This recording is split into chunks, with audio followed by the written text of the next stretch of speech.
முதலமைச்சர் செல்வி ஜெயலலிதா உத்தரவுப்படி தமிழகத்தின் பல்வேறு பகுதிகளில் வளர்ச்சித் திட்டப் பணிகள் முழுவீச்சில் நடைபெற்று வருகின்றன.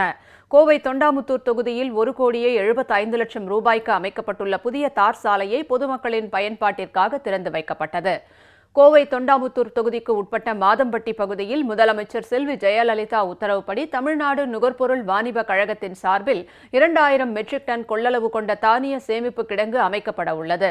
இப்பணிகளுக்கான பூமி பூஜையில் அமைச்சர் SP வேலுமணி உள்ளிட்டோர் கலந்து கொண்டனர். தொடர்ந்து ஆலாந்துறை பேரூராட்சியில் பெருமாள் கோவில் வீதி முதல் பால்காரர் தோட்டம் வரை 50 லட்சம் ரூபாய் மதிப்பீட்டில் அமைக்கப்பட்டுள்ள தார் சாலை பொதுமக்கள் பயன்பாட்டிற்காக திறந்து வைக்கப்பட்டது.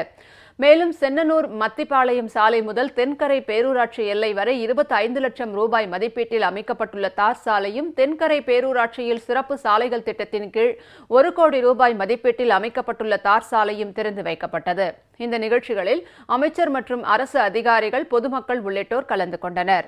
இதனிடையே கரூர் மாவட்டம் தண்ணீர்பள்ளி, பொய்யாமணி, நல்லூர், வளையப்பட்டி ஆகிய பகுதிகளில் உள்ள 19 பயனாளிகளுக்கு முதியோர் உதவித்தொகை, மாற்றுத்திறனாளிகளுக்கான உதவித்தொகை என 23 லட்சம் ரூபாய் மதிப்பிலான நலத்திட்ட உதவிகளை அமைச்சர் திரு MR விஜயபாஸ்கர் வழங்கினார். இந்த நிகழ்ச்சியில் அதிகாரிகள் பலர் கலந்து கொண்டனர்.